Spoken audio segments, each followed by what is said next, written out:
Greetings, dear ones. I'm Cryon of Magnetic Service.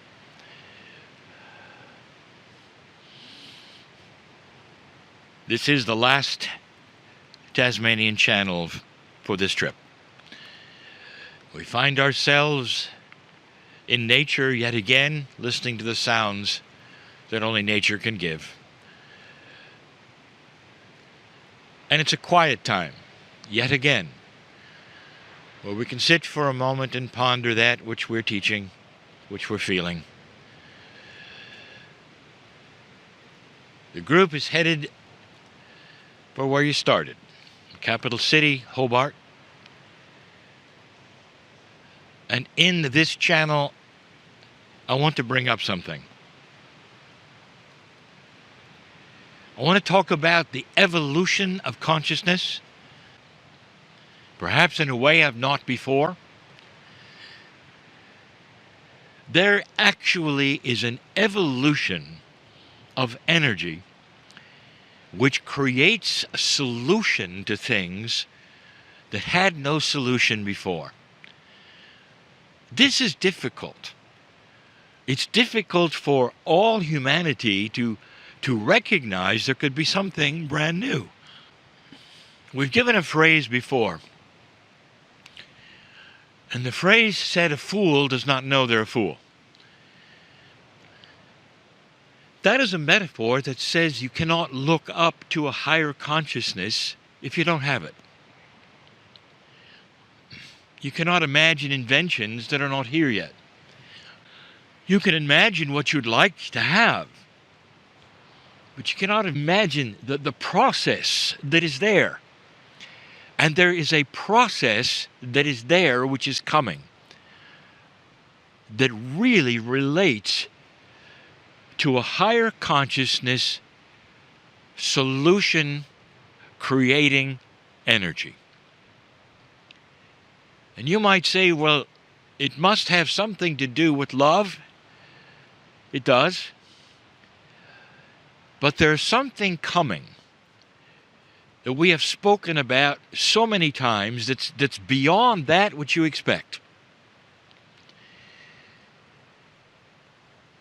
A number of years ago, my partner took me to Israel. I found myself channeling with my partner in Tel Aviv at a grand theater filled with Israelis. So many of them young people. And I made a statement there that I will say yet again, but it was so profound for them. And I said that you only know black and white. Your consciousness as humanity has only had black and white, and color is coming. And if you've only lived in black and white, dear ones, you don't know what color even is. Now, the metaphor is complete for you know the difference, but pretend for a moment that you didn't.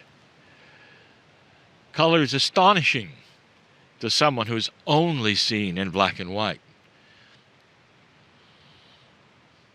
There are stories of humans who have had problems with their sight and see no color at all, and an invention would be put upon their head in the way of eyeglasses that would allow color for the first time. And tears flow down when they see it. A world that they couldn't even imagine, no matter how many people told them what it was, or what the shades were, or the reds, or the blues, or the greens, meant nothing until they saw it. Until they saw it. And that's what's coming. And it's slow going, dear ones. And even as I explain it to you, it's difficult for you to imagine. It's a solution coming through the apparatus of compassion and kindness. Solution coming through the apparatus of compassion and kindness. It's almost like There is the acknowledgement of a machine that is there, that churns out something that is new. Through compassion and kindness you didn't know was there before. You've had glimpses of this, dear ones, only glimpses. When two great countries have fought a war that has taken so many lives, it is horror when it happens, and then through generations they come together and there's peace, and the grandsons of their grandfathers are standing together, and they share compassion and kindness. They stand in each other's memorials and graveyards. They bow their heads and hear their anthems. And they know that was a time that was, but not that is, and that something has happened that's grand, where they can shake hands. They're friends, they trade with each other. Their families eat with each other because the war is over. That's a hint of how compassion and kindness have generated that which has created solution. And the answer and the solution, you can see, is that they love each other. There are things within your cultures, I speak to everyone, that are so black and white. When I spoke to the Israelis, I reminded them that the black and the white that they have is history. That what they were taught was who their enemy was, the black and the white. And in the country next to them, or even in the areas where they live, there are others teaching their children black and white. It's almost like they come out of the womb ready to learn who to hate, who's done what to whom, so that all their lives they will capture the black or the white. And there is no compassion or kindness, not really. And that when color starts to come, there will be leaders who start to meld between them. There'll be wild cards that will arise. It will start to meld the black and the white, and they'll start to see solutions that may have always been there, but were never accepted as potentially viable because there was no compassion or kindness. Interesting, you have something which is starting to rust and starting to fail and starting to be dysfunctional, which at one time was seen as everything good. The democracies which have put together the nations that are free, the beauty of choice and voting is starting to crumble. I don't know if you've noticed. And there's something coming. Isn't it interesting? Your forefathers in their parliament had black or white, similar to your time today. One side or the other side. They measured their elegance in how well they could insult the other. In the words they used. Interesting, isn't it? Today it hasn't changed. In fact, it's gotten a little worse. There's no elegance anymore. If there ever was. But in an older time it was accepted. And today, your politics is still the same. Who can shout the other down? Who can call the other the worst names? Dear ones, can you see that this reeks with an old energy? And it's not going to last. That's the black and the white. What would color look like in politics? And we'll say it again. Slowly, over generations, there will come young people who will refuse to call the other names, who will insist that they're friends and that they only disagree. who will have a compassion and a kindness. And the compassion will be for their country, for what they can accomplish together. And they'll disagree with the other ones, and yet they will look in each other's eyes and say, we can love the country and disagree with these things. And so those particular attributes start an engine of compassion and kindness which create solutions you haven't dreamed of. And that's the point.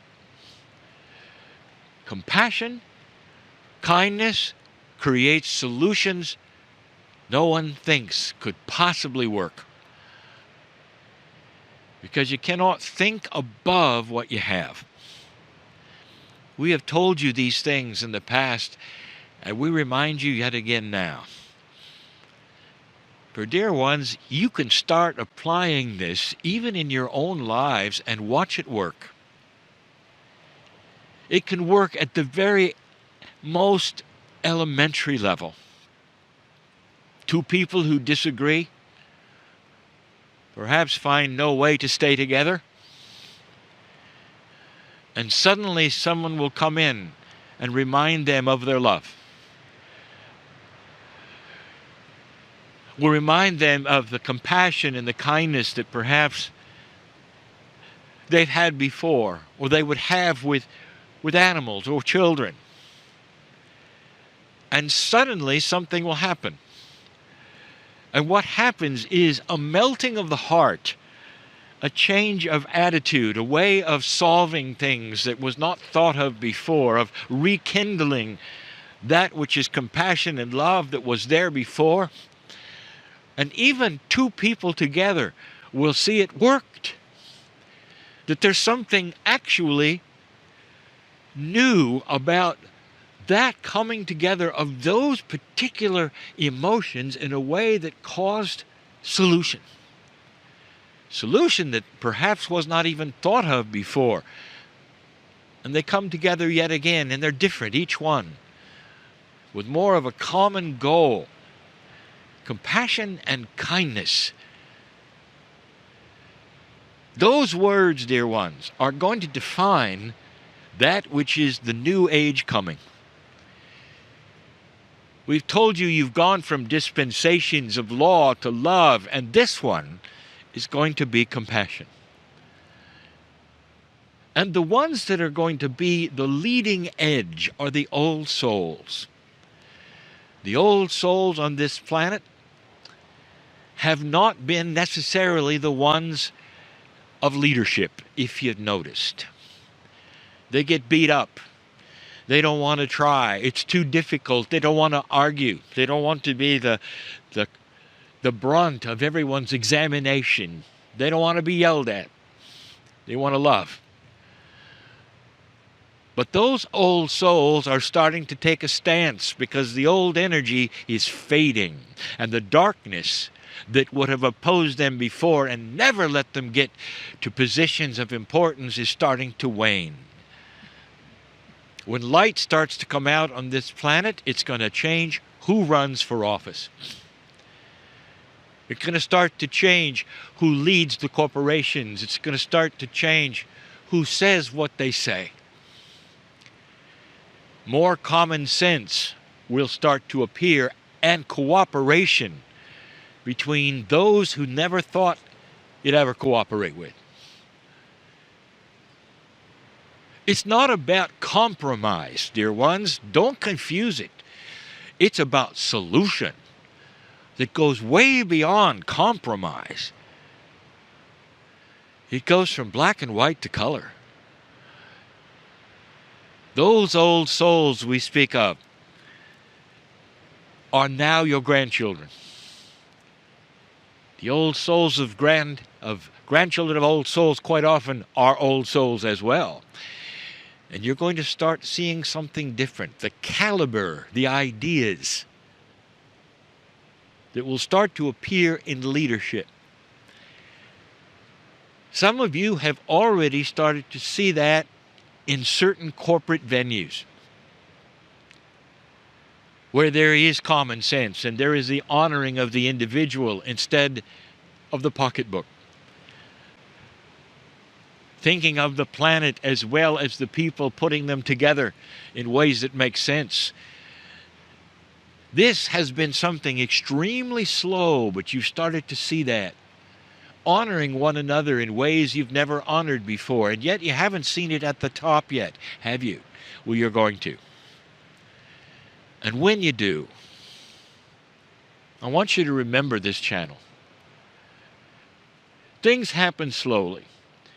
And there will be those who would hear these words or go from this excursion and say, well, those were good words. But that's about it. Because you don't see it tomorrow or the next day or the next day. But when a decade goes by and it's everywhere, it's on your bulletin boards, it's on your advertisements, it's on your news, and you start to see it change. And like those countries which put it together and can hug each other and cry in each other's arms for the things in the past and yet love each other like that, that's a solution that you're going to see at the top. When you'll see both parties having lunch with each other, shaking hands with each other, and at the same time saying, we can argue about the right way or the wrong way, but when the time has come, we'll find a solution that helps everyone and not just one side. Black and white. Elections which will create a one party that takes all for a while until the next party comes and takes all for a while. That's black and white, dear ones. You haven't seen color. And when you do, you'll know it. It'll be a revolution. That's human nature evolving.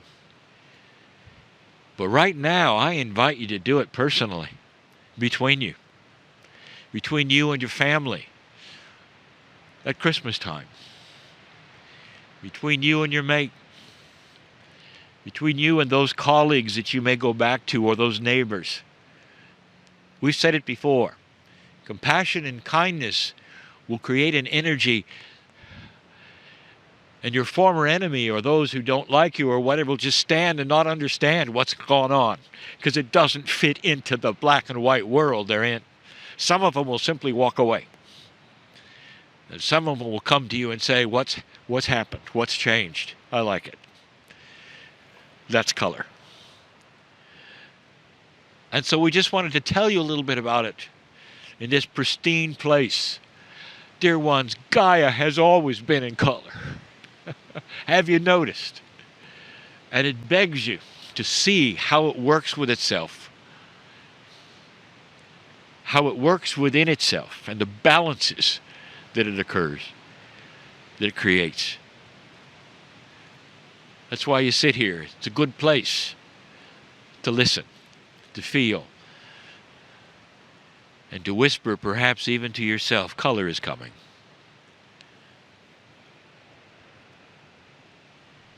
There are no goodbyes. We've told you that before. Some of you will never meet each other again.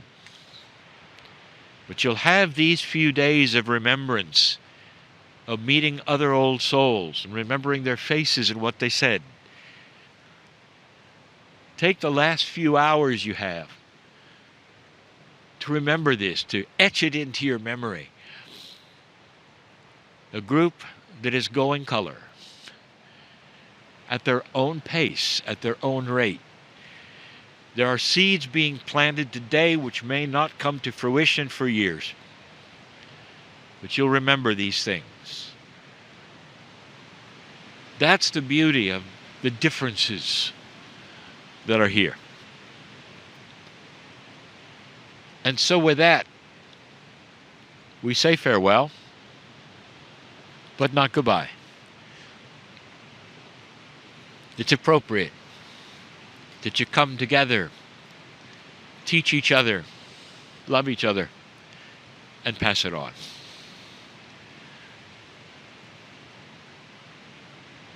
And so it is.